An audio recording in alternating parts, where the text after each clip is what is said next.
Olá pessoal, sejam bem-vindos a mais um episódio do podcast Contaram na Praça. Hoje eu recebo esse cara muito especial, o Tarcísio Matos. Obrigado por estar aqui hoje, Tarcísio. Obrigado pelo convite. Valeu. Quero aproveitar, antes de mais nada, te parabenizar. Fantástica essa iniciativa. E, na verdade, tu é sempre surpreendente. Estou sempre inventando alguma coisa legal, fazendo alguma coisa boa. E sempre para a comunidade, sempre para Alfredo, né? E que isso é uma coisa fantástica. E o nome Contaram na Praça é fenomenal, porque uma das coisas que me chamou a atenção quando eu cheguei aqui em Alfredo Wagner foi como essa praça é viva, né? Como essa praça é fantástica. Então ali as pessoas se reúnem de verdade, se encontram e ali contam as coisas. E aí tu foi lá e botou o nome e Contaram na Praça. Exato. Parabéns pela iniciativa e pelo nome, muito criativo e muito legal. Parabéns mesmo, acho que o Alfredo Wagner vai gostar de te acompanhar bastante. Obrigada, Tarcísio, isso é um elogio que eu fico muito honrada, porque eu te admiro muito aí na tua trajetória, que a gente vai conversar muito disso hoje e fico feliz mesmo pelo elogio. Antes só da gente começar aqui o bate-papo, queria dizer que a gente já tem nesse podcast o primeiro patrocinador, viu? Muito feliz!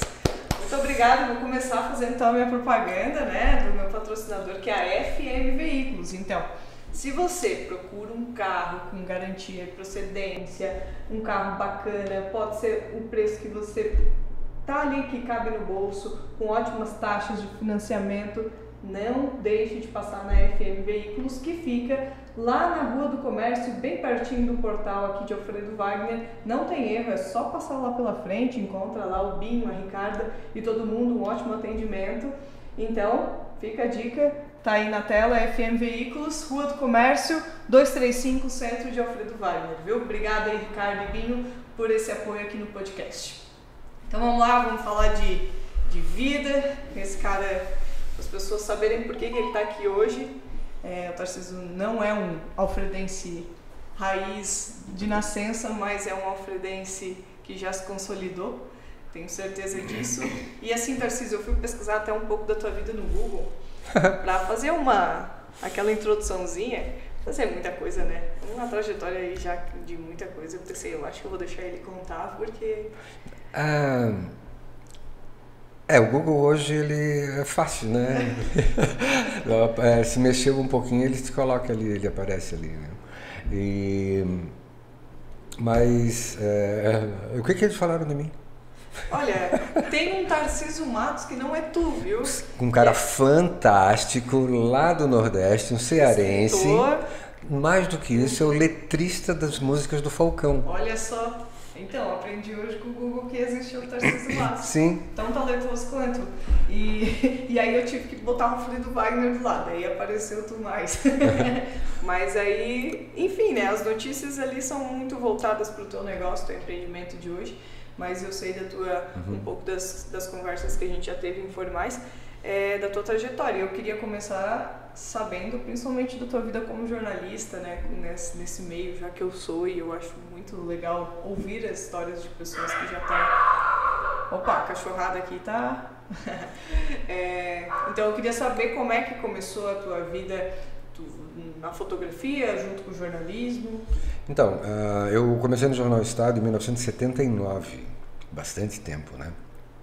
E era um tempo de um jornalismo que a gente pode chamar hoje assim, de até um pouco mais romântico, né? Onde nós tínhamos essas facilidades que existem hoje simplesmente não existiam. E fiquei no Jornal Estado por 5 anos, depois fui para o Diário Catarinense, quando o Diário Catarinense foi implantado em 1986, né? Por 6 anos eu fiquei no Jornal Estado. Fiquei até meados de 88, mais ou menos, no Diário Catarinense. E nessa época já abrimos uma agência de notícias, um banco de imagem, que era a Soma Fotojornalismo. E voltei um pouco para assumir uma editoria no Jornal Estado, fiquei mais uns 8, 10 meses lá. E aí, a partir dali, abandonei todos os patrões. Fizemos a Soma, que foi uma das experiências mais fantásticas do jornalismo de Santa Catarina, posso dizer isso com muita propriedade, porque era um grupo de tecnicamente jovens jornalistas que foram o que hoje seria empreender, né? Nós fomos à luta e montamos uma agência de notícias, onde nós atendíamos jornais e revistas do Brasil inteiro. Atendíamos um banco de imagem, chegou a ter mais de 300 mil fotos catalogadas. Depois, quando a gente fechou, doamos tudo para a Universidade Federal, para a Biblioteca da Universidade Federal, onde nós... era assim meio Robin Hood, sabe? Nessa época, o Diário Catarinense tinha um poderio econômico muito forte. O Jornal Estado, o Jornal Notícias, o Jornal de Santa Catarina não tinham esse poderio. E o Diário Catarinense, que eu ajudei a implantar, a área da fotografia, ele tinha correspondentes no estado inteiro. Então, a gente era... E nós tínhamos agilidade por sermos uma empresa pequena e decisões podiam ser tomadas. Em média, de quantas pessoas ali no início? Éramos em 5 pessoas. 5 pessoas. 5 fotógrafos, alguns jornalistas. Chegamos a ter 12 pessoas no total, né? 12 mais, até um pouco. Aí uma arquivista, uma bibliotecária, né? Uma secretária. Mas qualquer coisa que acontecia em algum lugar do estado, nós estávamos juntos com o Diário Catarinense, ou seja, nós éramos as outras 3 empresas. Nós éramos a agência de notícia que entregava a notícia para essas outras 3 empresas, o Jornal Estado, o Jornal A Notícia e o Jornal de Santa Catarina. E isso era muito legal, assim, porque nós tínhamos que tomar as decisões, criar as pautas, estar atento com todos os acontecimentos. Na eleição de 1989, o Collor e 89, né? Já me perdi aqui, tanta coisa. Não, Collor e... Quem ganhou? Não, Collor e Lula. Naquela eleição que o Collor ganhou. Sim. Todo candidato, a Fifi Domingues, Ulisses Guimarães, até o governador de Goiás hoje,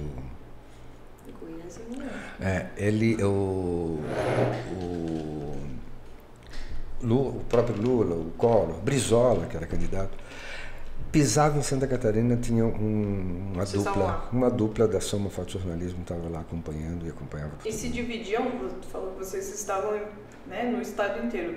Tinha alguns que já moravam em alguns cantos? Não, saíam todos de Floripa? Saíamos de Florianópolis com uma máquina de telefoto.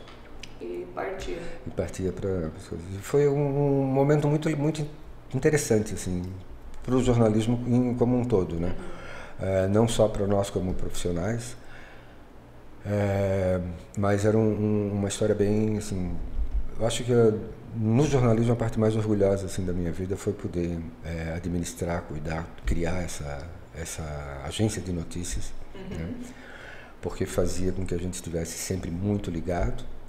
Nós éramos os pauteiros, nós éramos os redatores, e isso durou bastante tempo, um bom tempo. Dali ela evoluiu.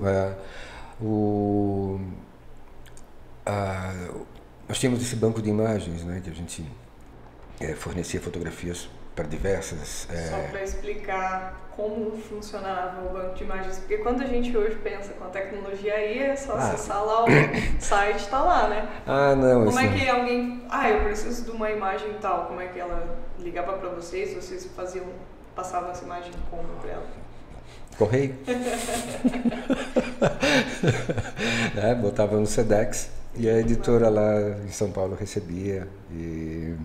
Mas essas questões são muito interessantes, porque como fazer um filme chegar na Editora Abril, na Veja, numa sexta-feira à noite, que a máquina está começando a rodar lá. A gente parava, que momento que parava, você conseguia fazer com que o avião esperasse. E botava na mão da aeromoça, da comissária de bordo, e lá alguém no destino ia receber. Então, coisas assim fantásticas mesmo. Hoje, então... E aí uma coisa interessante é que, já que tu falou da tecnologia, nós estávamos sempre dentro da tecnologia. Né? Então, assim que veio a fotografia digital, a gente passou para a fotografia digital.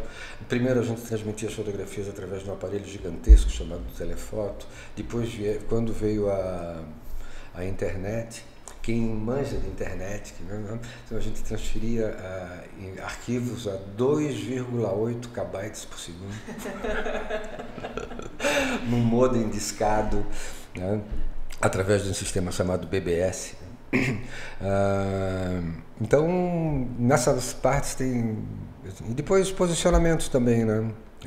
A gente tinha um posicionamento profissional baseado em... Então, nossas coberturas eram basicamente coberturas políticas, econômicas. Tinha uma linha. A gente, não, por exemplo, cobria muito pouco esporte, por exemplo, né? Então, a gente tinha mais essa linha. Esporte, para fotógrafo, é um empenho, né? Já trabalhei com meninos que trabalhavam só aquela tele gigante para carregar.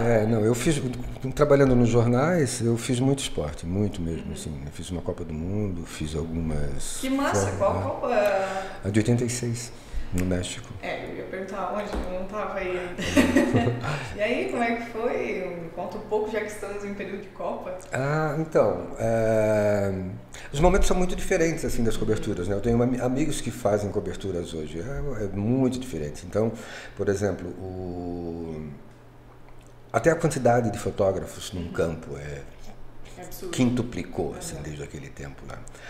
E é uma história muito legal, porque tu tens uma estrutura muito grande à tua disposição, muito grande. As salas de imprensa, as organizações, tudo que é organizado, então tudo é feito para funcionar. Então, como uma cobertura, como o apoio ao jornalista que está trabalhando lá é muito grande. Já era naquela época, agora então é coisa impressionante mesmo, assim, né? Foi muito legal, assim, era na época que era o Tele Santana, né, que era o técnico. E a gente, lá no México, a gente sabia que a seleção brasileira não estava bem, mas aqui no Brasil toda a imprensa dizia que estava tudo. E nós aqui mandávamos as notícias de que estava tudo bem, né? Mas na verdade era um caos aquele. A concentração, os caras nem se falavam, assim, sabe? E tu foi pela Soma já? Já? Não, pela RBS. Pela RBS. Pelo Diário Catarinense. Foi quem? Tu? Era uma equipe? Uma equipe, foram 28 profissionais, aqui de Santa Catarina só eu, né? Que era o Diário Catarinense. Eu achei que era 28 só daqui. Não, aí era a TV Gaúcha, a Rádio Gaúcha, o Jornal Zero Hora, né? E como fazia muito pouco tempo que o jornal existia, o Diário Catarinense quis marcar presença. Sim. E nessa de querer marcar presença, eu fui escalado para ir para lá. Mas tu, Tarcísio, sempre foi fotógrafo. Sim. Mas também nessa parte fazia parte de impressão, de escrita, de texto? Não, nos jornais não. Assim, raramente. Assim, fazia só cobertura? Fazia coberturas fotográficas, nos jornais coberturas fotográficas, eu fui editor de fotografia, fui coordenador de fotografia, subi aquelas escalas que tinha dentro da área da editoria, né? Mas e escrevia raramente, assim, então era alguma coisa especial, tinha que pedir né? Então eu não era um repórter de texto, né? Aí tinha alguém da própria RBS daí do Rio Grande do Sul, Santa Catarina, que mandava para rede, né? Beleza, rede, né? Que massa. Foi muito legal. Eu lembro de uma foto muito legal que eu fiz, foi um gol do Josimar.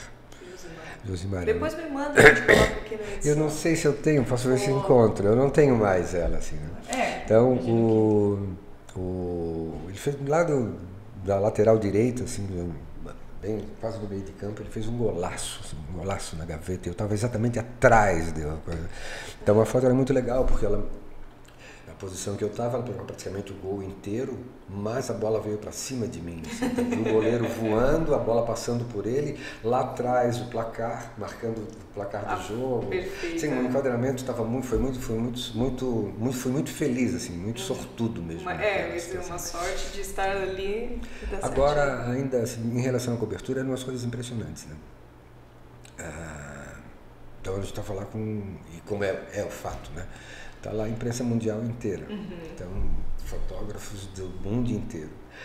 Os japoneses, eles paravam, enquanto o hino nacional era cantado, ele parava na frente do Sócrates, por exemplo, e enfiava o dedo no motor, e ali ele acabava com o filme em 3 segundos. Já tocava, pegava outra câmera, já levantava. E eles gastavam muito filme, era um absurdo. Assim.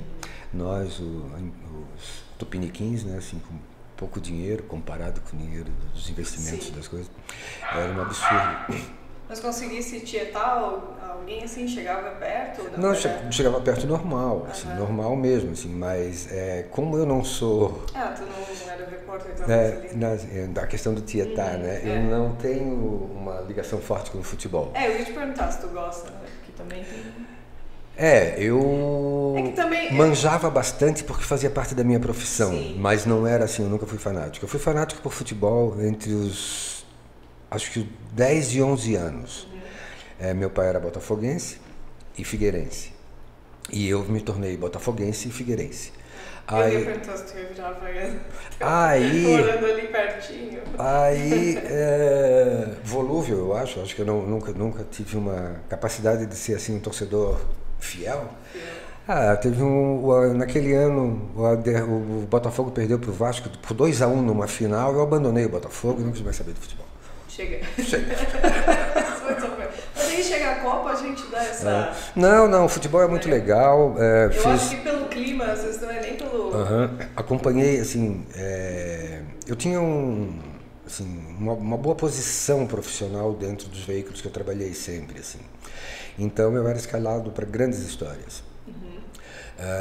Então acompanhei algumas, ficar assim uma semana acompanhando uma final de um campeonato carioca, por exemplo. E ficava lá? Ficava acompanhando 2, 3 jogos. Engraçado, né? Aqui mandava pra ficar lá, então. Sim. Não, hoje não acontece mais isso. Não. Porque hoje também recebe muito mais. Mas acho que também financeiramente não é mais. Então, o jornalismo mudou muito. O jornal, na época, os veículos de comunicação na época queriam mostrar a sua personalidade. Queriam se impor como um veículo e com isso despachavam as equipes. Então as viagens, hoje em dia não existe mais isso. Assim. É muito raro, muito raro. E eu acho que essa questão de ter as coisas estarem tudo muito rápido, né? Talvez tu precisa se atualizar demais, tu lê uma notícia aqui e já acaba, então talvez sai caro ficar mandando também muita equipe. As coisas ainda existem, né? Então o que fortaleceu muito as agências de notícias, as grandes agências internacionais, né?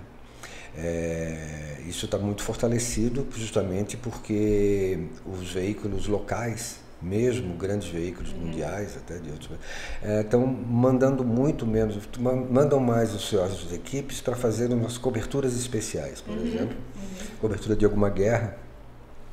A gente vê um exemplo, assim, TV Bandeirantes, TV Globo, muito mais a TV Globo que coloca correspondentes em diversos locais do mundo. Isso acontecia com os jornais. Sim. Então a Folha de São Paulo estava lá, o Estadão estava lá, a Veja não, o Globo estava lá, o Jornal do Brasil estava lá. O Jornal do Brasil era um grande jornal que cobria coisas muito importantes e mandava as pessoas para fazer as coberturas, né? E nós, pro nosso lado, nós aqui no estado íamos para o Rio, para São Paulo, para Porto Alegre, Recife, Fortaleza. Fazia o nacional.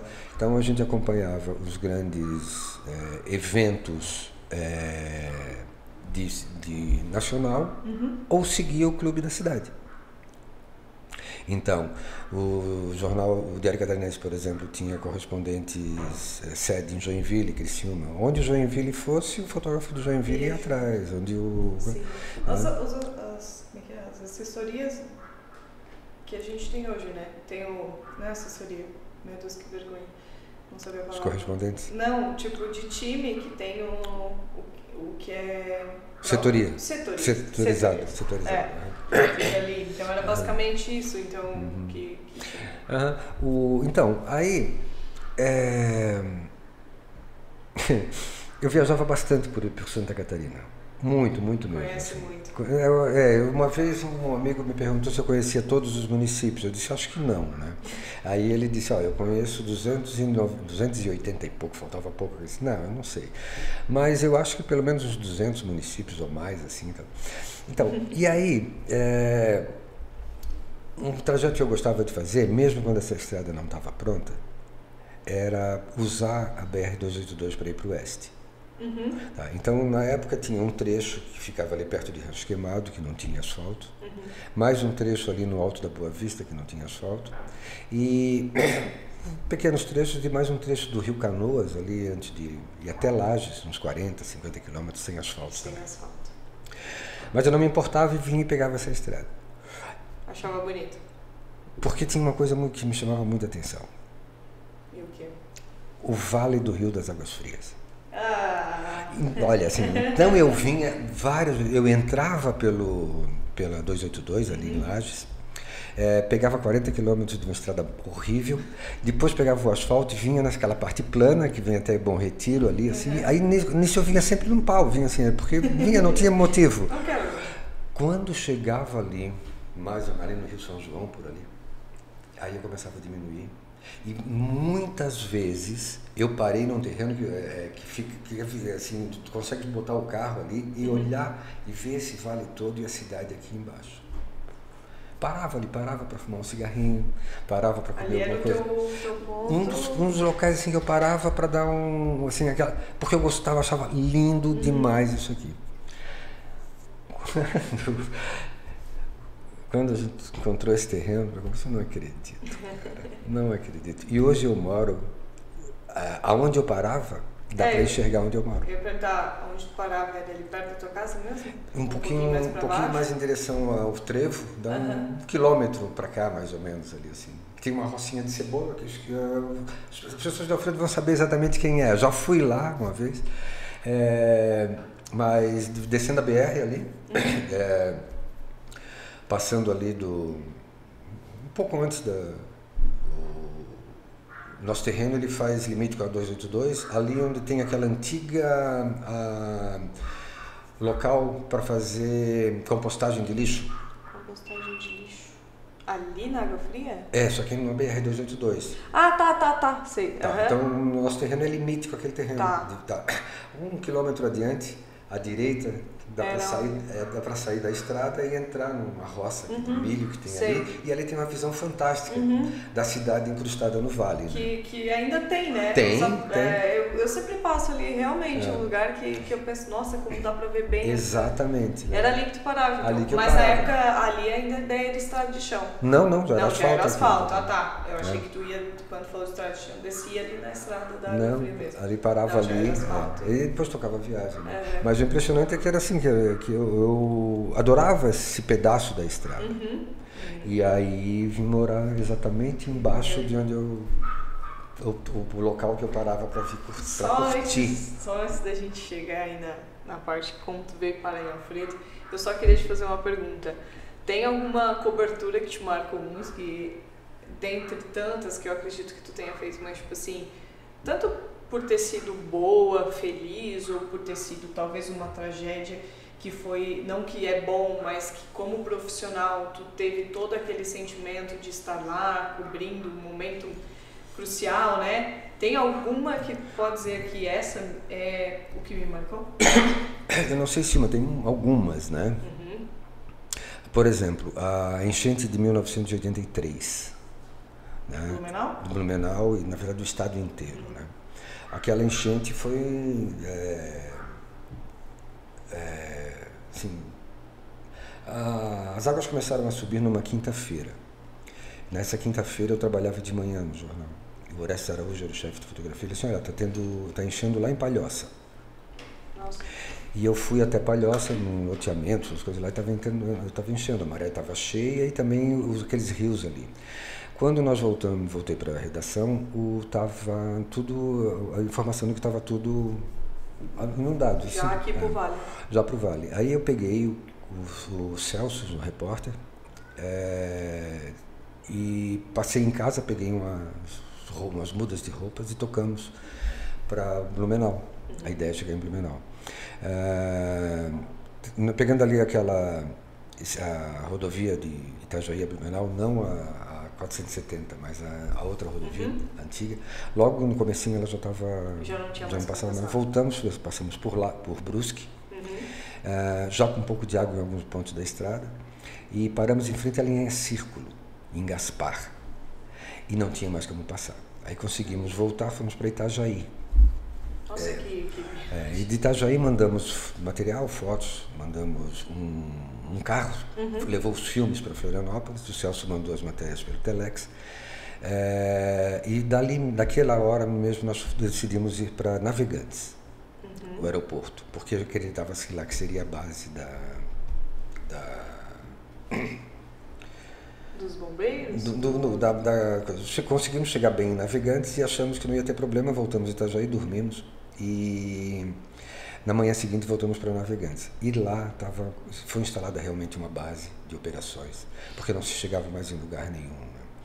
E aí era uma luta de jornalistas assim, o que é melhor levar quando puder, um repórter ou mais comida, né? E eu fiquei, acho que uns 20 dias sem voltar para casa. Só com aquelas mudas de roupa que tu levou? Conseguia através... Ainda conseguiu um pouquinho mais? Tá. Na verdade não foi isso, assim, eu consegui, eu voltei de carona, meu carro não saía mais do aeroporto de Navegantes, eu peguei a carona num Bandeirantes da FAB e fui sentado em cima de um bote salva-vidas, não tinha banco, não tinha nada, era um avião que fazia reconhecimento um avião radar, né? Tá. Cuidando do litoral das 200 milhas. E aquele avião me levou até Florianópolis. E esse era o sábado daí já. Eu levei para o jornal do final de semana. E na segunda-feira ou no domingo mesmo, já não lembro, eu voltei e aí não saí mais da coisa. Eu só consegui. Então, teve algumas coisas assim. Eu fui o primeiro jornalista a chegar em Rio do Sul, por exemplo. E para chegar em Rio do Sul foram quase 10 dias. Então, acho que pelo menos uns 6 dias. Por Rio do Sul por lá? Por ar. De helicóptero. Olha só. Não tinha como sair. O carro não saía mais, assim. Imagino. Então, e histórias de vida, assim, que a gente acompanhando... 83. Depois teve 9 em 84. Eu ia perguntar, daí logo em seguida teve Outubro, né? Foi. Daí foi onde começou a Oktoberfest. No ano seguinte, 13 meses depois, aí não foi uma enchente tão longa, mas teve uma enchente maior, mais alta, mas ela não foi tão comprida. Mas não tanto tempo? Então, naquela cidadezinha ali, Lontras, né, ao lado do Rio do Sul. Ali sempre. Então, ali, a bordo de um avião Búfalo da Força Aérea Brasileira, um bimotor, nós pousamos num campo de futebol. O cara disse, vai. Ele disse, vai. Será que vai? E o cara pousou num campo de futebol, em diagonal, assim, sabe? Pousou assim, com um muro lá na outra ponta, né? Então eu consegui embarcar num helicóptero daqueles, na primeira revoada para Rio do Sul. E aí corri atrás da igreja, era uma área que hoje está ocupada lá, então ali na igreja de Rio do Sul. Na igreja de Rio do Sul, atrás da igreja era um campo aberto, os helicópteros pousavam ali, eu saí dali e fui até a igreja onde estavam centralizadas as operações ali. O prefeito conseguiu um caminhão para que eu fosse para alguns lugares, e um motorista, e o motorista me levou. Fomos até o frigorífico Pamplona, por exemplo, onde todos os porquinhos boiavam. Rindo com respeito. E aí eu tinha que fazer tudo muito rápido, porque não tem essa história de internet. Sim. Tem que mandar o filme. E aí eu peguei na hora de... sei lá quantos helicópteros foram para lá, mas eu cheguei lá e tinha o comandante, o cara que estava comandando, assim, o último voo, corre e pega. Eu saí correndo e parei na porta do helicóptero, tirei os filmes da bolsa e disse, entrega por fulano, que era o Antônio, o jornalista que estava lá em Navegantes. Tu não vai? Não, eu fico. Daí eu fiquei na cidade, sem hotel, sem comida, assim, vamos ver o que está acontecendo aqui, né? E aí fiquei 2 dias lá, porque por mais 2 dias depois os helicópteros não voltavam, porque fechou o tempo, né? Era uma coisa muito dramática, assim. quando tu vê aquelas pessoas nas filas de alimentação, nas Nossa. filas de coisa. Sim. A gente tem uma situação aqui muito diferente das situações mais gerais, mas sempre que eu vejo campos de refugiados, essas coisas assim, sempre volta algumas coisas. Né?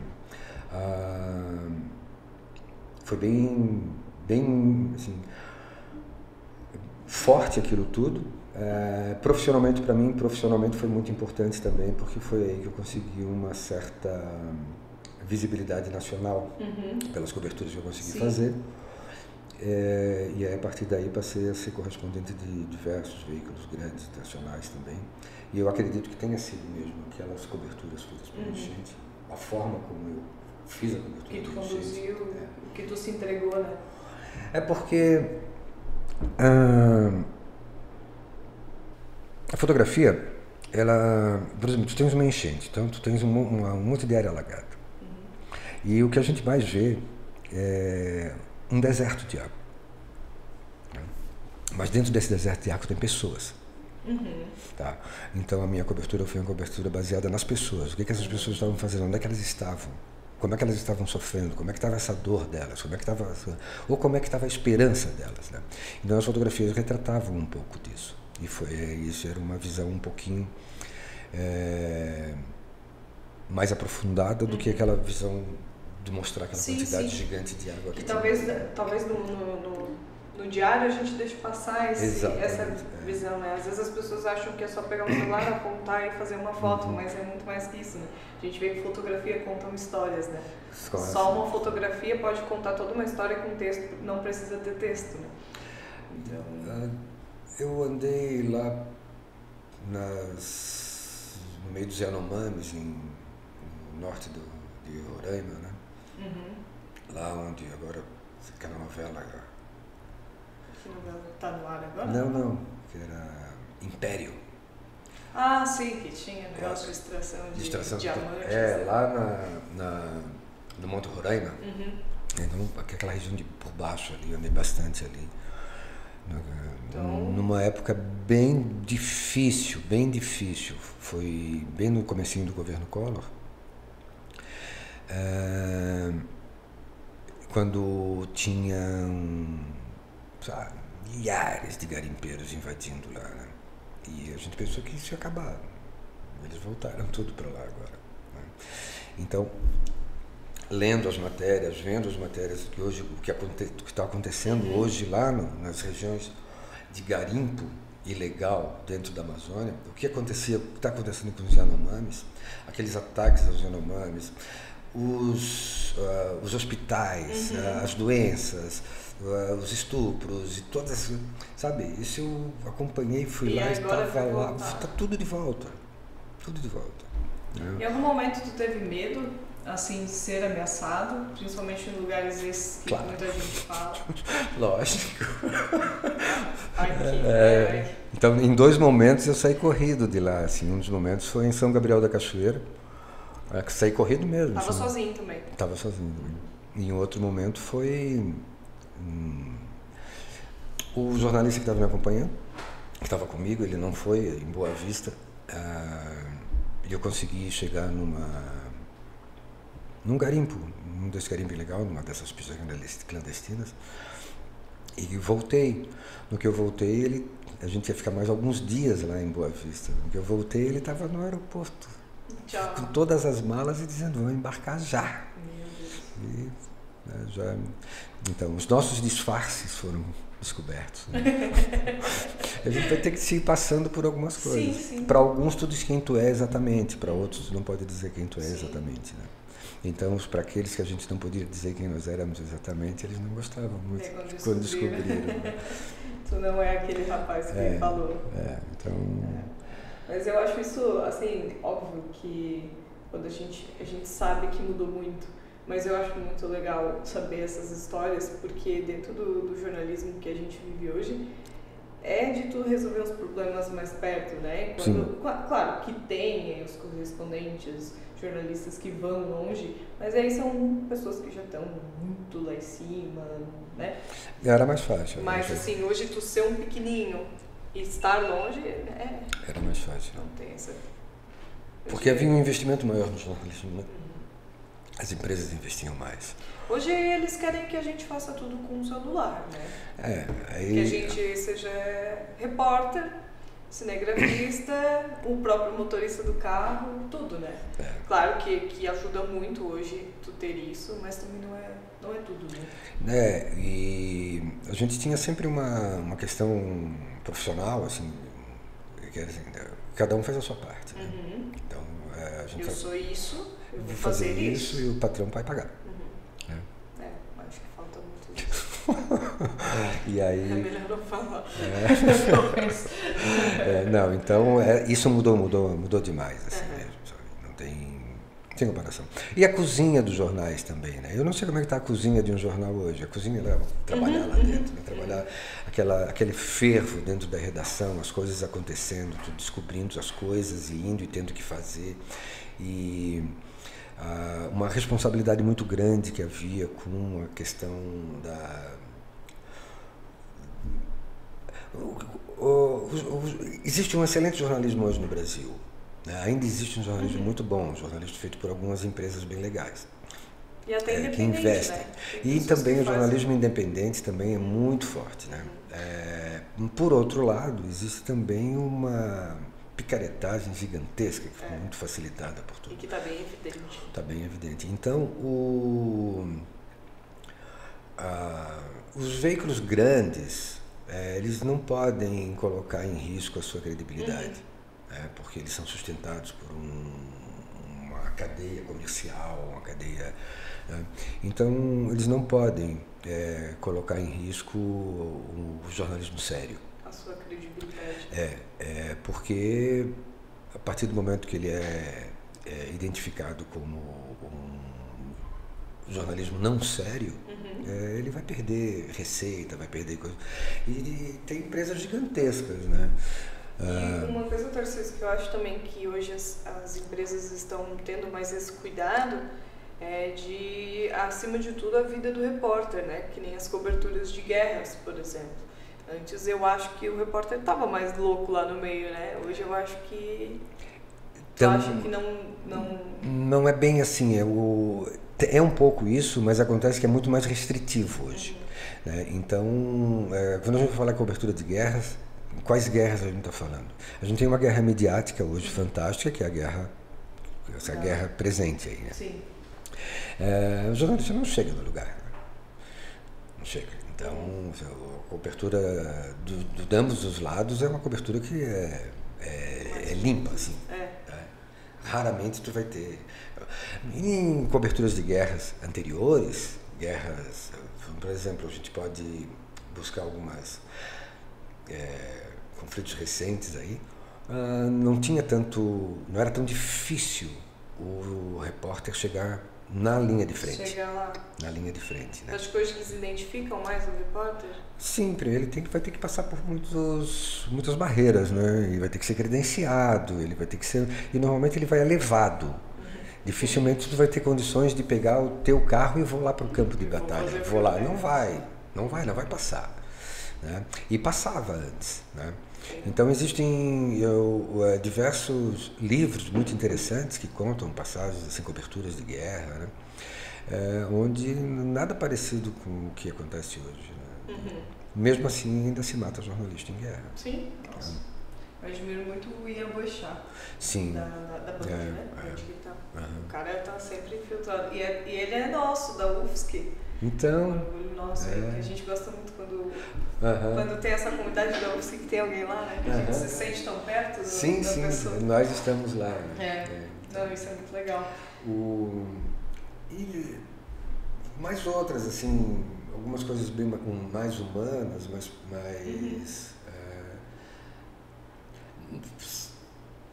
Só que em 88, a partir do momento em que a gente fundou e passou a trabalhar com a agência de notícias e com o banco de imagens, Eu já saí das coberturas, né? Fiquei numa questão. Então, mas esses primeiros anos foram muito intensos, assim, muito intensos mesmo, de cobertura jornalística. De cada coisa, eu falo isso lembrando, assim. Teve uma novela, bem pouco tempo atrás, novela também, que falava de uma jovem, se não me engano, ou um jovem brasileiro que foi vendido como bebê para Israel. E aí tinha que encontrar os pais, ou para um outro país qualquer. Tá? Então, foi vendido para uma família de fora do Brasil. Esse era o enredo. Da novela. Essas coisas aconteciam aqui, tá? Então, numa dessas viagens para o Oeste, era para ver o tráfico de crianças aqui no Brasil. Né? Era a realidade. A realidade, né? Assim, a vida imitando a arte imitando a vida. Não, eu acho que... Eu não sei, eu não acompanhei aquela novela, mas me chamou a atenção que era aquilo, esse era o tema, né? Mas... Até hoje, eu não estou mais vendo novela, mas às vezes a gente acompanha a questão das redes sociais, que o que está tendo hoje numa novela das 9 é a questão de uma fake news que aconteceu de verdade com uma mulher, né? Que acharam que ela era uma outra que roubou criança, raptava criança, e ela foi presa e tal. E aí pegaram a história dessa mulher e hoje está no enredo da novela, assim. Então também outra coisa que pegaram aí e trazem. Então, esse fato aconteceu numa cidade lá do Oeste que eu vou esquecer o nome, além de Chapecó. Uma cidade pequena. Tem bastante. Tem bastante, uma daquelas cidades pequenas ali. E havia um casal, que era um casal formado por uma brasileira e um estrangeiro, ou ao contrário, que eram os compradores de crianças. Eles que iam nas cidades menores e compravam as crianças de pessoas que... muito humilde, não tinha como muito criar. humilde, etc., e compravam. E aí esse caso foi descoberto, nós fomos até lá naquela cidade, e esse casal estava lá? Estava preso lá. Tinham sido segurados lá. E aí fomos ver quem era a mãe, aquela coisa, blá, blá, blá, blá. E tudo isso aconteceu assim, entre tipo 8 da noite, antes de 8 da noite, talvez um pouco depois, saí de Florianópolis de carro para ir lá para o Oeste, fazer tudo de manhã. E o Sérgio, que trabalhava com a gente, ficou em Florianópolis vendendo a notícia. E nós tínhamos um aparelho de telefoto. O aparelho de telefoto era um troço, tinha que revelar o filme, copiar a foto, colocar ela nesse aparelho, e cada transmissão dessa cada foto levava 7 minutos para transmitir uma foto. Tá? E tinha uma cabine telefônica na cidade, com 2 telefones, telefone público. Uma Telesc, uma salinha da Telesc, que tinha 2... A primeira coisa que aconteceu foi que nós tomamos uma cabine daquela, tipo 2 da tarde, até fechar. E a mulher ficou até 8 da noite. E a gente transmitindo foto para o mundo inteiro, porque tu não tinha como mandar para um e ele mandar para os outros. Ou eu botar num lugar onde ele fosse lá e pegasse, isso não funcionava. Então a mesma fotografia, ela tinha que ser transmitida diversas vezes para o Jornal do Brasil, para o Globo, para a Folha, para o Estadão, para o Jornal Correio Brasiliense, para o Jornal Estado, para isso, para aquele, para a France Press, para a UPI, para... Sabe? E aí o Sérgio... E aí fechou o negócio, e a gente tinha muita foto para mandar ainda, muita coisa. E aí a moça, a dona que era funcionária da Telesc, nos levou para casa dela e ficamos na sala dela até 3 da madrugada. Fazendo aquele... faz um barulho desgraçado aqui. Né? E ele tem que ler, decodificar, transformar sinais luminosos em sinais sonoros, transferir. Era Então, quando fosse hoje em dia... Fazia foto às 2 da tarde, às 2h15 estava na estrada vindo embora, estava tudo resolvido. Né? Mas tem o seu... Não, fantástico. O seu perrengue, tudo Era o que tinha de mais moderno. Porque não era também só vocês, né? Não, todo mundo trabalhava assim. Todo mundo era assim. Assim como daqui a uns anos o que a gente tem, isso aqui vai ser ultrapassado também, né? Tá tudo evoluindo tão rápido que... Holografia, eu vou estar lá em casa e estou falando contigo aqui sentado. Exato. Mas que legal, Tarcísio. Eu tenho certeza que deve ter muita história. Eu tenho muitos professores que te conhecem e que eu acabei ficando muito mais amiga só em falar que eu te conhecia. Era assim, virar até uma chavinha assim. Eu sou lá de Alfredo, né? Aquela coisa. Com esse Tarcísio, pronto. Tamo amigo. Não, conversei com alguns também, mas tu também é muito respeitada, foi muito respeitada pelos professores. Né? Que bom. É bastante. Não é jogando confete aqui não, assim, mas é fato. Assim, né? E o trabalho da Manu é fantástico, assim, fantástico, né? Fantástico. Assim, todas as tuas iniciativas, as iniciativas que tu tinha junto com a Carol. Carol em breve vem, né? Então, ela quer fazer um rock and roll lá em casa, eu vi numa mensagenzinha. Pois é. Ela já intimou, né? Não, a gente vai ter que fazer todas as vontades dela, porque dela vai ser a nossa visita estrangeira, né? Ô Tarcísio, então, voltando ali agora, chegando aqui em Alfredo Wagner,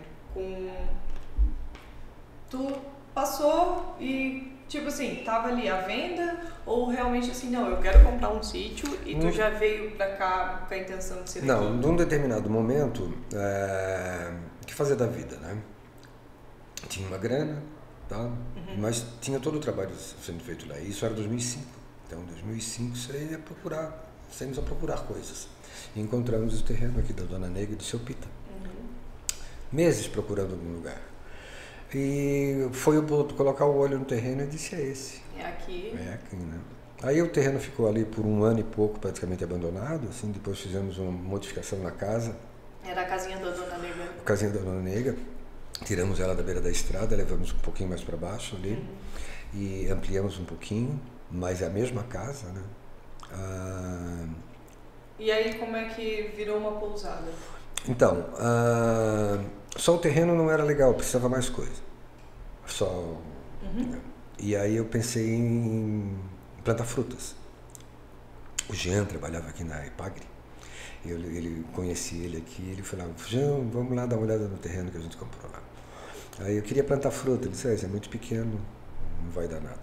Aí tá bom. Aí passou um tempo... Plantar fruta para ganhar dinheiro? Ele era muito pequeno? Já pensando numa mudança de vida mais adiante, talvez. Não tinha isso em mente ainda. A editora estava muito bem, a gente trabalhando bastante, produzindo muito, fazendo diversos livros e tal. Mas era uma coisa de ir desacelerando aos poucos. Aí, exatamente. Aí, em 2008, compramos o outro lado do rio, e aí já tinha área para plantar. Aí fizemos primeiro um plantio experimental para saber o que a terra respondia, sem fazer grandes alterações. Respondeu bem com citros, respondeu bem com pêssego. Pêssego abandonou porque o trato, assim, a condução do pêssego é muito complexa.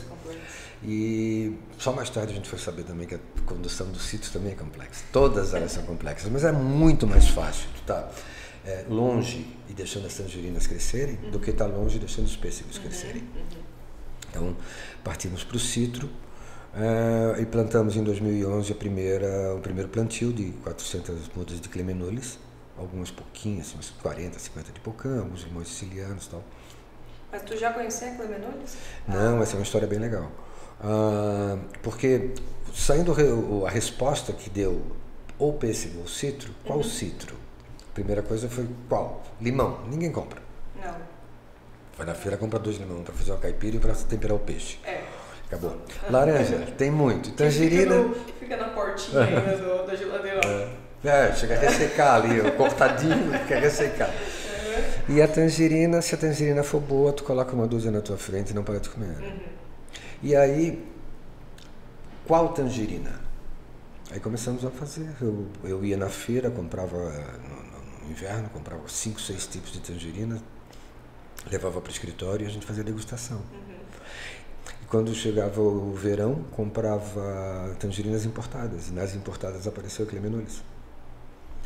E aí foi Aí, assim, sempre que ela estava presente, tal, era aquela ali. E aí vamos saber onde é que tem. Aí descobri que tinha uma produção de mudas no Rio Grande do Sul já. E o Jean, de novo, disse, olha, já tem um experimento na Ipagre aqui em Santa Catarina. Aí fui procurar a Ipagre, já tinha realmente. Aí fui conhecer viveristas, quem poderia produzir uma muda de boa qualidade. Ainda sem saber muito bem como funcionava a coisa. E aí foi aí que plantamos a clemenulis. E só para Eu já conheço a Clemenole, já provei, já gostei, já...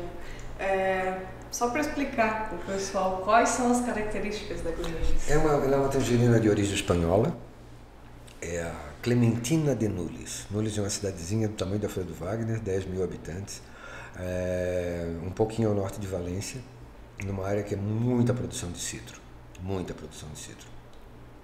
na margem do Mediterrâneo, assim.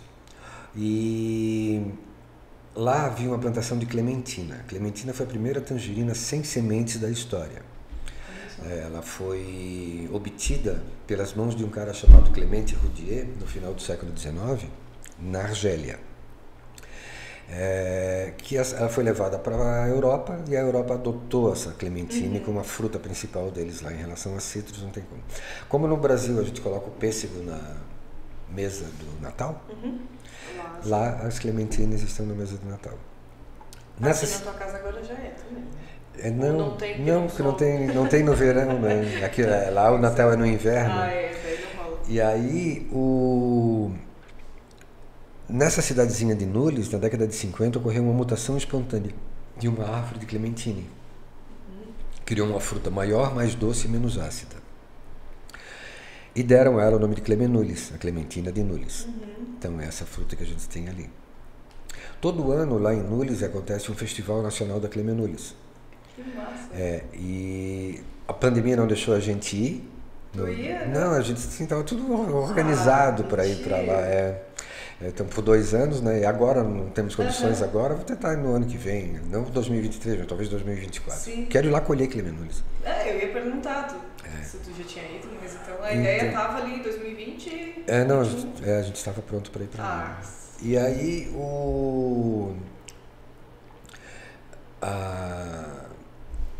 ela é muito doce. Assim, para ter uma ideia da doçura dela, mano, uma tangerina média tem 11 graus de açúcar. Ela chega a dar 15 em média. E esse festival que acontece todo ano na Espanha, lá nessa região de Nules, eles elegem a Clemenulis de Ouro. Que é a mais doce? Que são diversos quesitos. Tá. Aqui a gente trabalha, lá eles trabalham com cooperativas, são cooperativas, né? Então as cooperativas mandam as suas melhores frutas para serem participar da concorrência. E naquele mês lá é final de janeiro, começo de fevereiro, festival gastronômico, festival de concurso de sobremesas, a cidade respira Clemenulis. A cidadezinha respira Clemenulis. Que bacana. E aí ela determina os parâmetros. Então, a Clemenulis de Ouro desse ano tinha determinado peso, tinha determinada quantidade de açúcar, determinada quantidade de suco, diâmetro, a altura. Então, são 9 quesitos assim que vão determinando acidez, relação peso da fruta, peso do suco, uma série de... E como esse resultado sai em fevereiro, é o resultado que eu vou buscar na nossa fruta. Tá? E aí a gente começa a trabalhar a nossa fruta, vai acompanhando o crescimento dela, e já começa ali em março, abril, já começa a fazer as medições, né, para saber como é que ela vai se desenvolver lá. E já teve alguns anos, não poucos, pelo menos 2 vezes, a gente já teve parâmetros bem mais interessantes do que os conseguidos em Nules. Olha só, quem sabe dá pra... Se desse, o ruim é que não dá, né? Porque são 6 meses diferentes.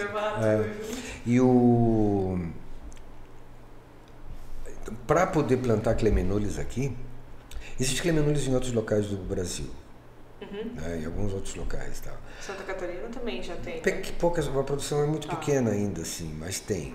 Agora, por que eu resolvi, antes de decidir plantar Clemenulis aqui, eu peguei todos os parâmetros ambientais da região onde ela está plantada para comparar com a nossa região aqui. Nós estamos a 500 metros de altitude e lá eles plantam até 200. Nós aqui estamos a 500. Mas nós estamos em 27 graus de latitude sul, lá eles estão a 40. Então a incidência de chuva, nós temos um solo melhor do que o deles, bem melhor, incomparável. Mas eles têm uma insolação melhor do que a nossa. Ganha uma coisa, perde outra. Então tem essas coisas. Assim, né? E hoje tu planta em média de quantos? Tem 800 árvores. 800 árvores. É uma produção muito pequeno. Mas também são em quantos vocês, ali no auge, ali, quantas pessoas chegam a trabalhar? Como ela é uma produção orgânica, e o orgânico não tem saída. É isso que eu ia perguntar também, ela é totalmente orgânica. Totalmente orgânica. E o orgânico não tem saída. Não existe. Não, então, a saída da fruta é pequena. Então, ela sai a cada colheita, a gente colhe 800 quilos, 1000 quilos, isso 2, 3 pessoas colhem. Sim. Né? Então, não há necessidade então, não de tem ter necessidade de ter uma equipe grande também. Então, a safra se estende por um mês e meio, 2 meses, e nesse 1 mês e meio, 2 meses, a gente vai colhendo primeiro as mais maduras, né? E dá para equalizar isso, assim. E agora que acabou a pandemia, voltou o Colipag? Voltou, esse ano voltou. Né? Esse ano voltou. Ficamos isso é muito legal, né? Porque pode parecer até, pra quem é daqui, eles vão dizer, qual a graça de ir lá? Porque pra gente isso é comum, mas tem muita gente que não sabe realmente, não convive com isso, tem né? Domingo a gente recebe 100 pessoas lá dentro do pomar, assim. E aí depois ainda tem o café, né? Tem o café. Que é o que vocês resolveram servir, também foi uma coisa assim, tudo foi... Vocês foram testando, né? Então, a questão do... como é que abriu a pousada? Então, o que aconteceu? Fizemos um parênteses aí por causa daquele minuto meio longo, né? Então, quando chegou num determinado momento, eu consegui o seu Tanir, né? O pai do Dito. Teu vizinho e meu vizinho. Exatamente. Ele tinha um telefone, uma linha da Oi. E um dia eu estava passando ele disse, o senhor Tarcísio, eu não quero um telefone? Telefone? Acho que eu não preciso não. Não, eu quero sim. Aí passei o telefone, junto com o telefone veio uma linha de internet. Lá em Florianópolis eu tinha um veleiro e velejava muito lá. Aí isso apareceu no Google também. Algumas epopeias. E aí o nosso escritório, pessoas trabalhando, e quando eu tinha que desenvolver um projeto para um livro, um projeto editorial ou um projeto gráfico e tal, desenvolver uma ideia para uma produção editorial, tem que se afastar, não pode ficar no burburinho do escritório. Ou eu ia para o apartamento, que era o apartamento que eu tinha lá em Florianópolis, ou pegava e ia para o barco. Quando veio o telefone, eu passei a vir para cá. Então, eu consegui uma internet ali, porque eu cheguei a vir para cá, vinha com o telefone celular e um pendrive que era uma internet, não funcionava. Aquela que tu colocava assim no computador e conectava na rede, bem ruim. É bem ruim. E aí, com isso, eu conseguia trabalhar aqui. E aí eu passei a ficar mais tempo aqui em Alfredo, ali em Pedras Rolantes. E daqui a pouco eu passei a fazer dali meu escritório. Então eu vinha pra cá na metade da semana, vagabundo. Já chama uma desculpinha pra lá. Então, quando não tinha que vir pra cá pra trabalhar, e vinha pro final de semana, vinha no sábado de manhã e voltava no domingo à tarde. Depois passou a vir na sexta, volta na segunda. Depois passou a vir na quinta e voltar na terça. Daí quando vi, não queria mais sair daqui. Aí decidimos, eu e a Lu, vamos mudá-lo. Então em 2013 a gente decidiu que ia mudar. Fizemos mais algumas alterações na casa, para nos organizarmos. Isso era metade do ano, um pouco antes da metade do ano. Passamos uns 6 meses organizando a mudança definitiva, desatando nós lá em Florianópolis, né? E viemos para cá. Em dezembro de 2013 nós mudamos definitivamente para cá, porém ainda com as amarras financeiras, comerciais, profissionais lá em Florianópolis. Então eu tinha que passar 2, 3 dias lá em Florianópolis, que era o contrário, eu passava 2, 3 dias aqui. E aí em 2015, assim, vamos começar a fazer vida aqui. Aí abrimos o café. E o café nos empurrou para a pousada. Tudo foi... foi caminhando, assim. Caminhando. Né? E aí em 2016 nós construímos as 3 casas. E tem um detalhe que as casas foram construídas muito com material de demolição? É isso? Então, sim, tem. Essa questão, para mim, ela é muito importante. Está tendo agora a COP27, né? Teve uma reunião no ano 2000, teve uma reunião em Kyoto, onde saiu o protocolo de Kyoto. Na verdade, a reunião foi... Lembro, estudei muito na escola. Então, protocolo de Kyoto. protocolo do Kyoto foi o que trouxe as primeiras determinações, as primeiras orientações de como organizar o planeta de uma maneira mais efetiva, sair do discurso e para a prática. Em 2002, a minha empresa, a Tempo Editorial, foi a primeira editora no Brasil a compensar tudo com carbono, fazer a compensação do carbono em todas as suas operações. Todas. Então, vocês sempre foram muito ligados. Então, aí quando fomos, chegamos aqui, poderia construir uma casa? Não, nós vamos usar essa casa, já aquela casa está lá. Quando nós fomos construir a pousada, eu espalhei na cidade, ali no Marcelo, ali no Marciano. Quem é que está construindo uma casa? Aí diz, fulano, o que ele fez com a casa velha? Né? Sim. Deu para o cunhado. E se espalhou na cidade. E aí o Fabiano disse que tinha um galpão lá no Barro Branco, que ia ter que ser demolido, porque ele foi interditado pela Defesa Civil na frente da igreja de São João lá. Aí eu fui lá e eles pediram muito dinheiro. Assim, não vai dar, vou continuar procurando casa pequena. Aí passou um tempo, eles desmancharam o galpão e disseram, tá desmanchado? Não. Aí fomos lá e aí eu comprei toda a madeira do galpão e ele construiu as 3 casas ali, né? E os vidros também são vidros de reaproveitamento. Os tijolos são aqui dessa casa aqui da esquina da praça, onde é o predinho onde tem a loja ali de decoração. Peraí. Ali é a casa dos pais do seu Vanderlei? Bem de esquina em frente ao posto, à Secretaria de Saúde. Exatamente. Então, os tijolos, o né? forro daquela casa ali virou móveis.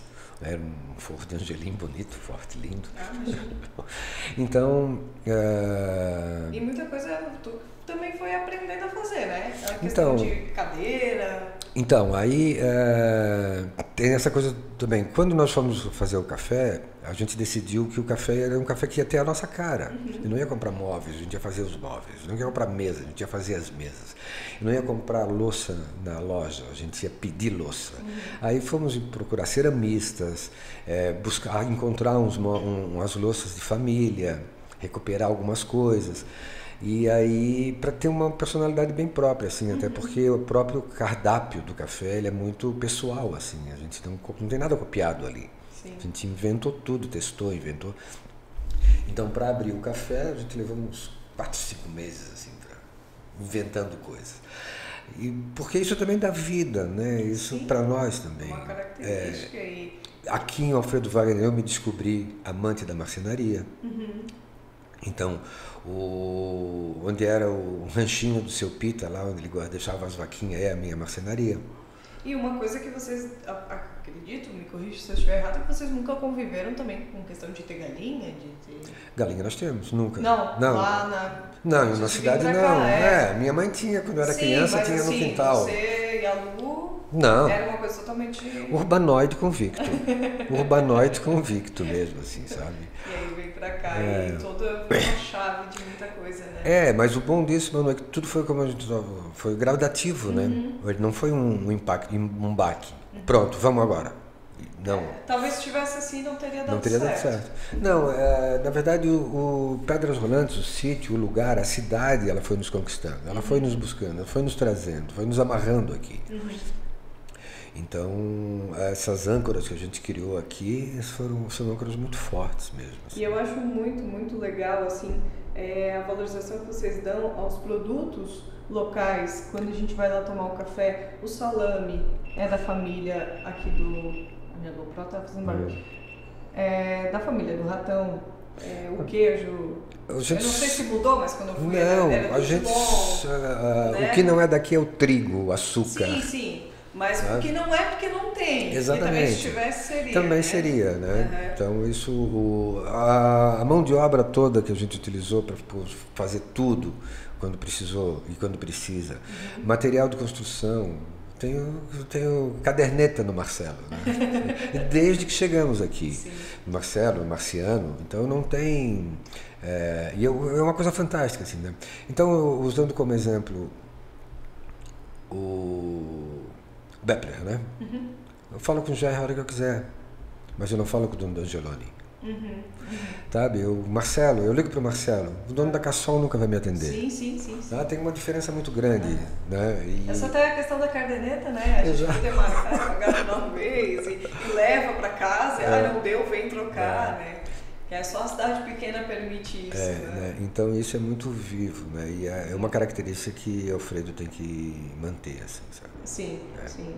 E Alfredo aumentou muito, né? Principalmente com a pandemia, essa questão de muita gente estar vindo para cá, né? A gente viu o quanto deu um salto de número de pousadas aqui e tal, né? Que absurdo. E o Tarcísio tá aí já um cara raiz há um tempo. Quanto veio, tinha quem? Dona Eunice, Andréia? E o Chico lá no... Seu Chico. Só. Hoje... 2005? Não, vamos dizer quando que tu abriu a pousada. Não, isso é 2016. 2016. 2017 era só nós, os quatro. Não tinha mais ninguém. 2016 foi ontem, né? E agora, a última vez que eu vi a tinta era 167. Caramba, assim. E o Vitor ali do Bravimol, ele me disse que já tem muita venda. Tem isso também, né? Mas tu vai ficar, não vai embora.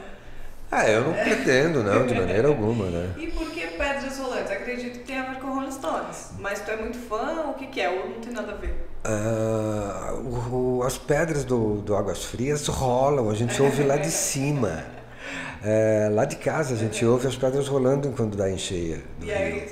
E aí ligamos com Rolling Stones pelo fato de a gente gostar dos Rolling Stones, né? Tanto que o nome então Pedras... não é só pela banda? Não. É pelas pedras. A banda é o adendo. Né? O L a mais é o... Sim, é pelo negocinho ali. É pelo rock and roll. Até o da logo, né? O R faz o logotipo ali no caso. Mas por incrível que pareça, aquela marca, aquela tipologia, só foi usada pelos Stones 2 vezes, nos 2 primeiros álbuns. Mas ela é a tipologia da revista Rolling Stone. Tá, claro, da revista. Mas a revista usou o logotipo dos 2 primeiros discos e a banda abandonou o logotipo e deixou a revista com o pincel na mão. Mas, né? E aí eu usei a mesma tipologia para criar a marca da pousada. Né?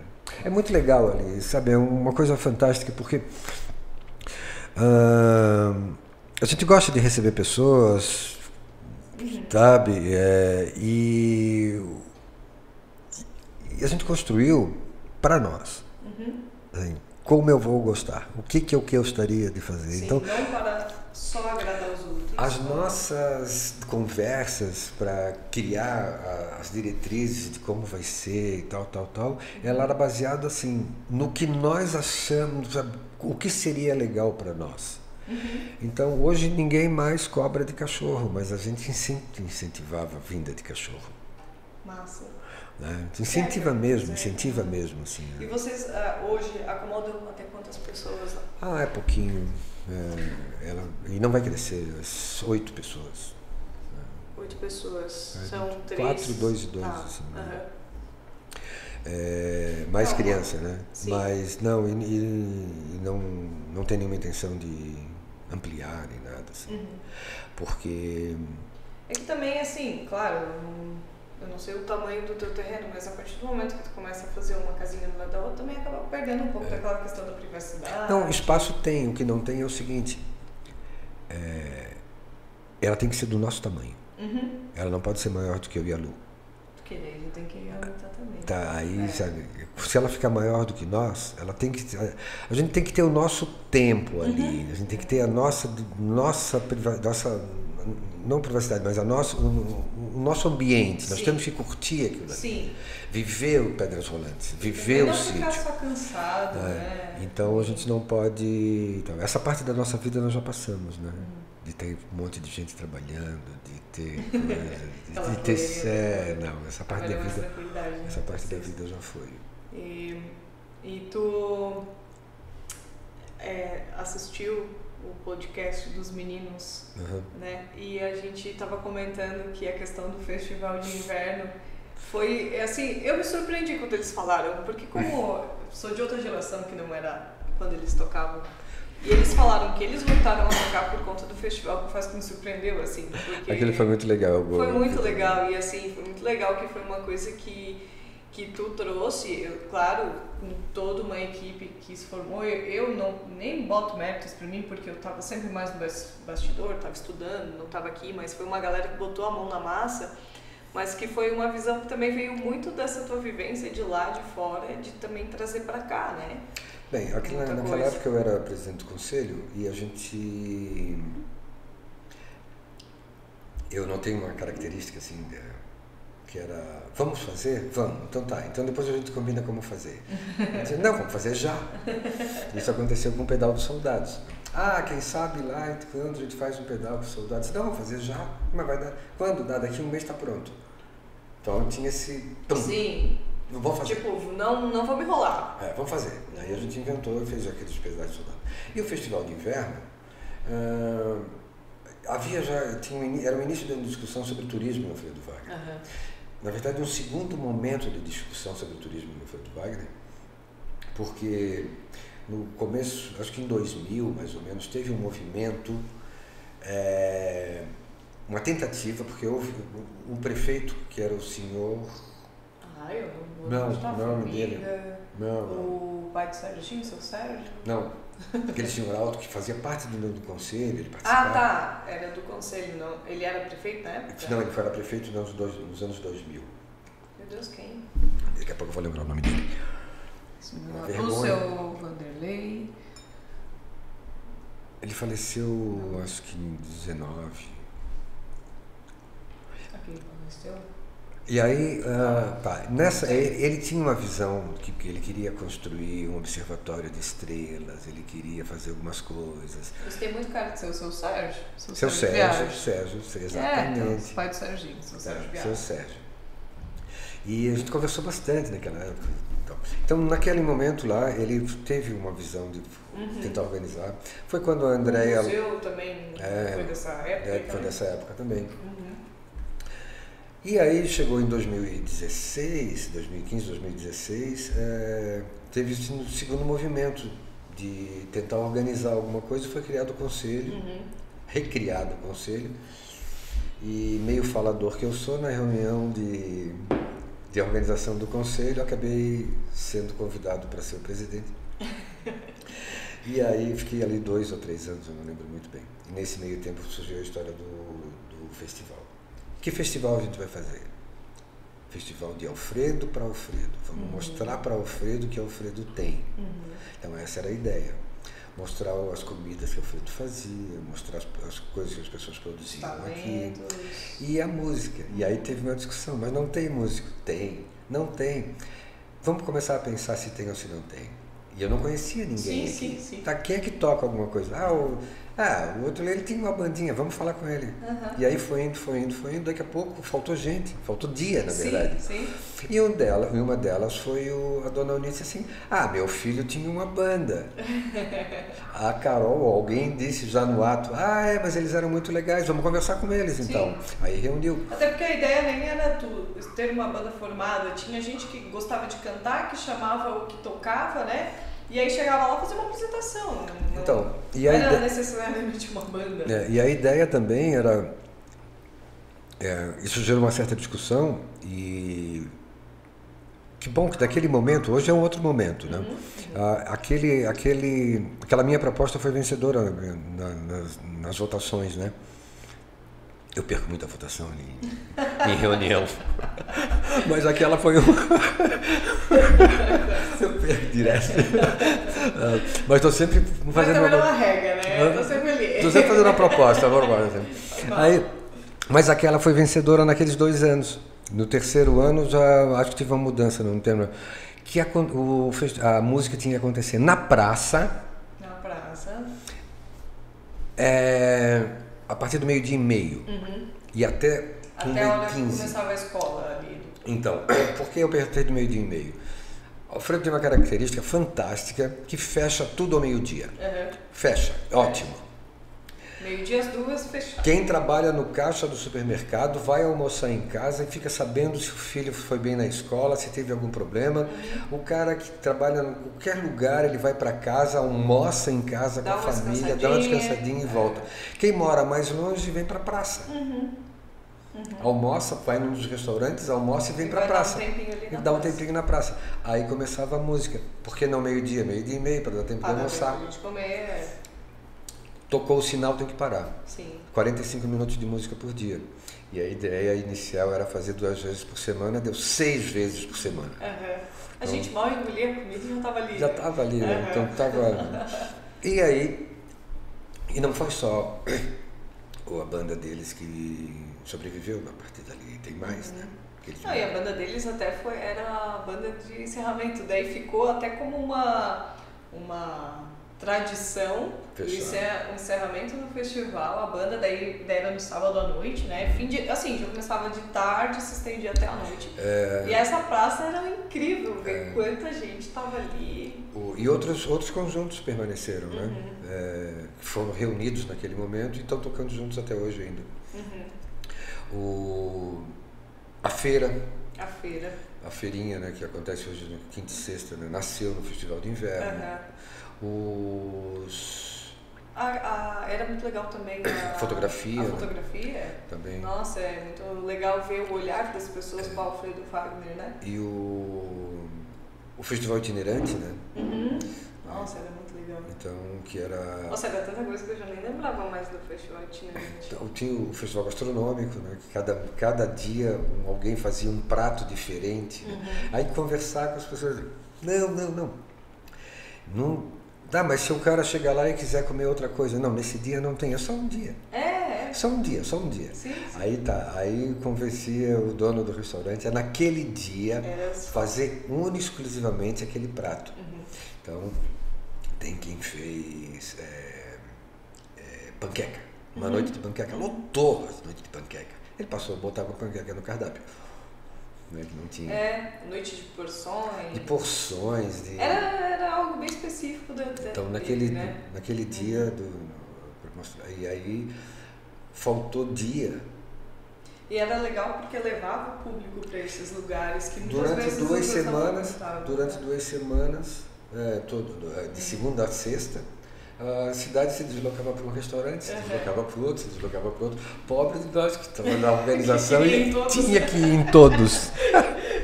Saía caro.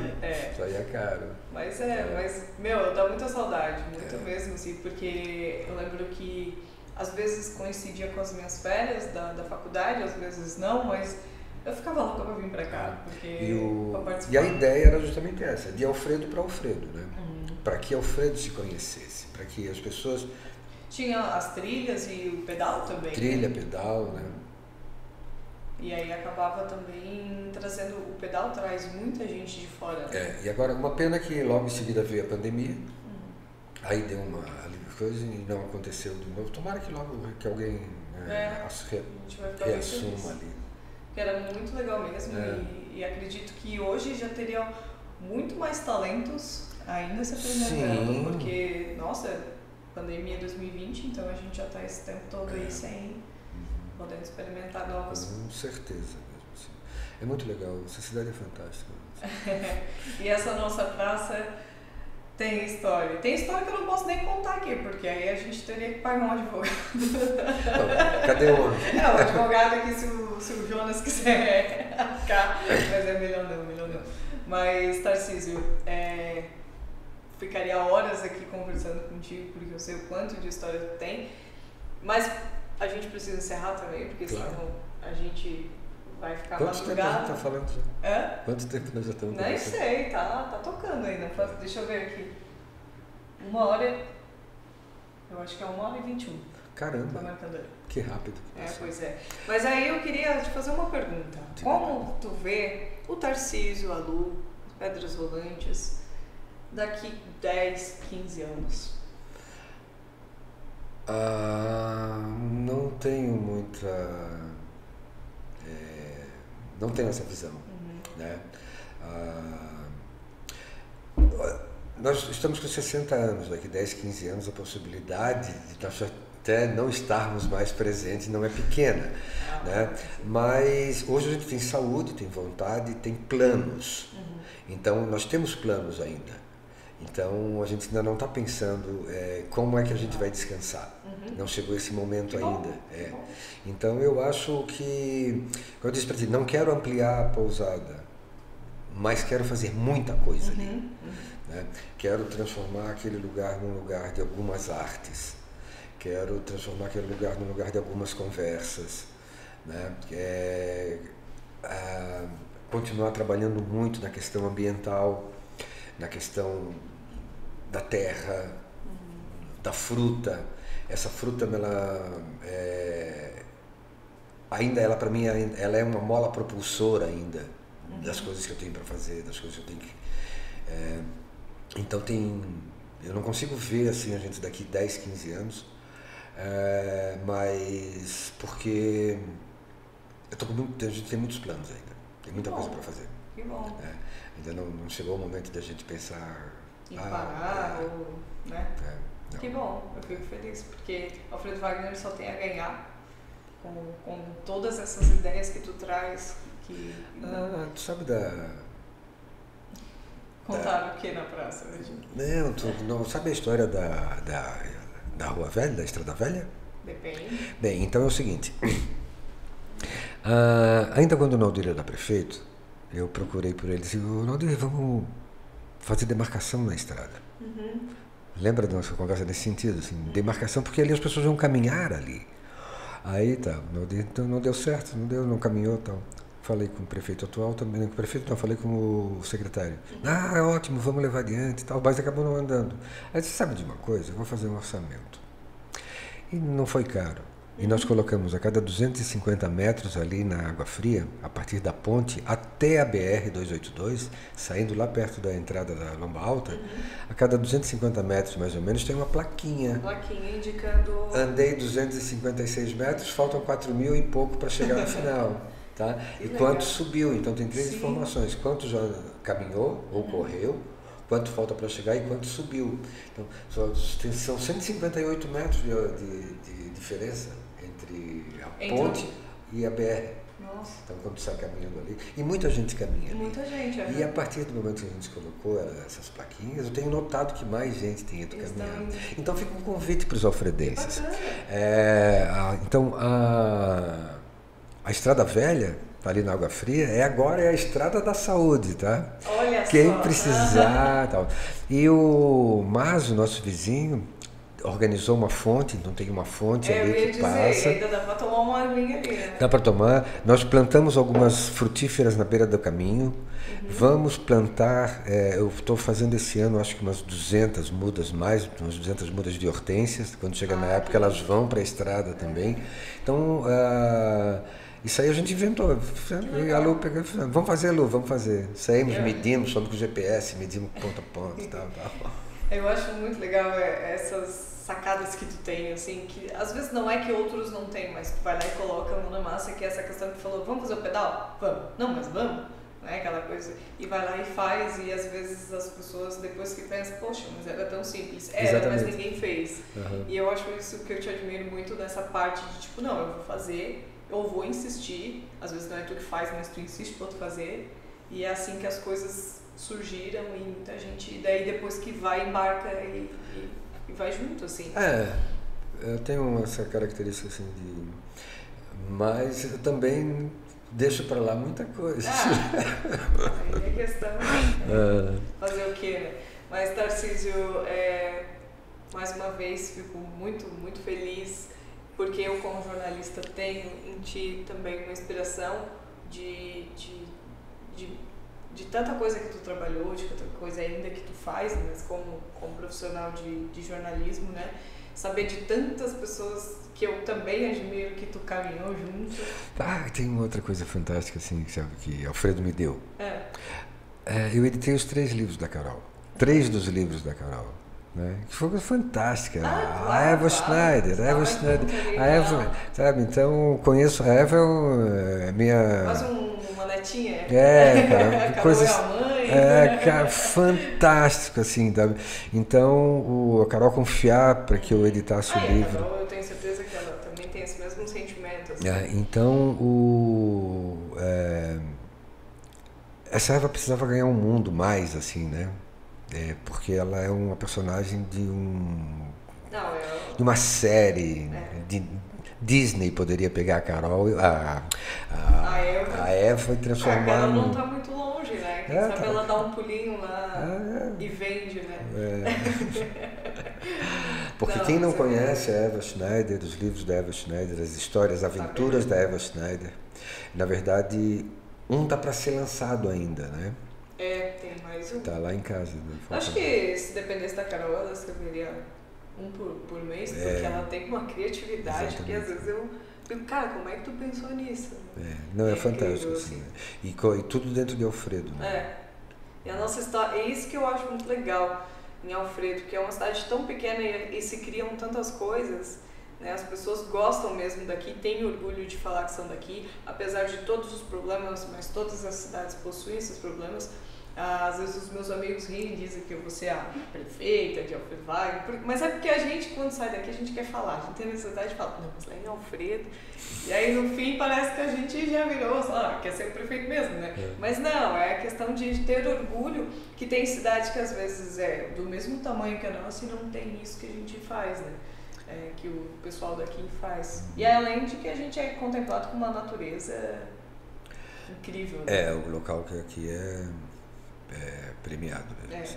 Esse relevo de passagem aqui é extraordinário mesmo. Assim. Fica o convite para as pessoas que não conhecem ou que passaram muito pouco. Tarcísio, se as pessoas quiserem se hospedar lá na Pedras Rolantes, como é que faz? Entra em contato aonde? Pode ser WhatsApp.